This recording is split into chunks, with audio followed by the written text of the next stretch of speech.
Is this the end of the big deals for Harry and Meghan? Hi, good morning, Neil. Sean here in the very heart of London today. Thank you for joining me. Nice to see you. Hope you're all keeping well.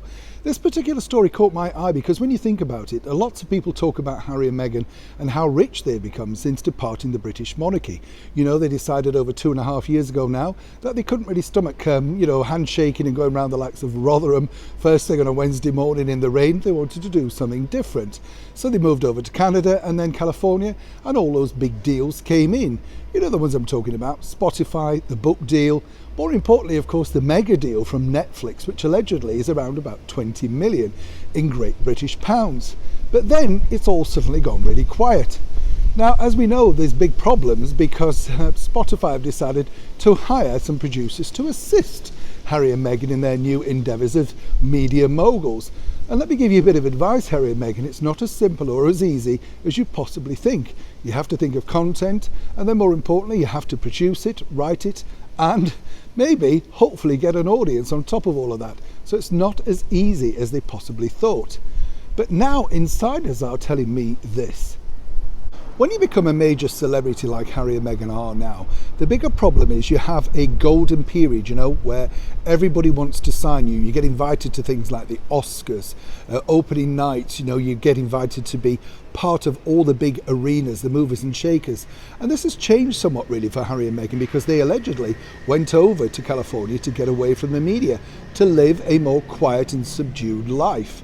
But now, of course, for them, things have slightly taken a turn of a different tact. And this really came to fruition when Prince Harry basically and openly admitted on the Oprah Winfrey interview that he had to sign with Netflix because he needed to bring some much needed cash in.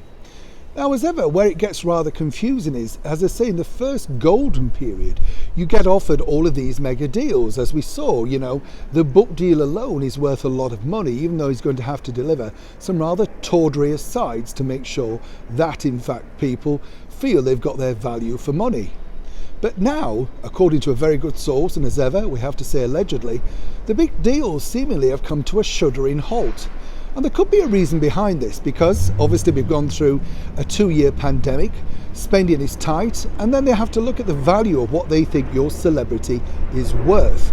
Is it truly worth what you are basically asking? And that is in the millions, particularly if you're an ex-royal. So for Harry and Meghan now, the big trick is to make sure that they can keep coming up with their mega deals to keep their lifestyle going. And as we've all seen really in the world of celebrity, everything has cut back. And there simply is not the money to dish out willy-nilly to people who they feel might draw an audience, eyeballs to screen, that sort of stuff. Everything hinges now for Prince Harry and Meghan Markle on the next level of content that they will deliver to the public worldwide. If it's a spectacular success, they are guaranteed even more money to come into their coffers.